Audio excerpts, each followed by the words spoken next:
Payg'ambarimiz sollallohu alayhi vasallam toqqa chekinganlarda Rasulullohning yuzlaridan qon oqyapti. Qonni kim artyapti? Bilasizmi? Fatima onamiz qizlari ko'zlarida yoshlari bilan o'z qavmini yakka yagona Allohga ibodat qilinglar degani uchungina o'z nabiyisini, payg'ambarini yuzini qonga belagan qavm qanday qilib najot topsin ya Rasululloh deb yuzlaridagi qonlarni suv bilan yuvaman, lekin qon to'xtamayapti. Lekin otamni og'ziga qarasa pichirlayotdi. Allohim qavmim tushunmayapti, ularning gunohini mag'firat qilgin, ularga balo yubormagin deb turardi ekan.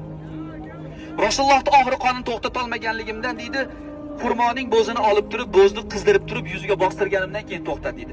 Dubulga temir kirgan. Hazrati Abu Bakr chiqaraman deyotganda Abu Ubayda yetib keladi. Ya Abu Bakr, Alloh uchun menga ber, men shuni tortib chiqaray deganlarida Abu Ubaydaga berar ekan. Abu Ubayda Rasulullohning qo'llarim bilan tortsam yuziga aziyat beraman deb temir botib turgan.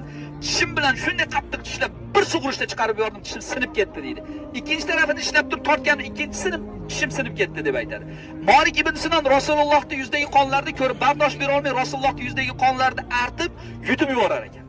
Malik bin Sinon Abu Said al-Khudri sahobaning otasi bo'ladi. Ey Malik, qonimni tupuring deganlarda, qandoq qilib sizni qoningizni ya Rasululloh yerga tupuraman deganlarda, kimning qoniga qonim aralashsa, jahannam olovi u jasadning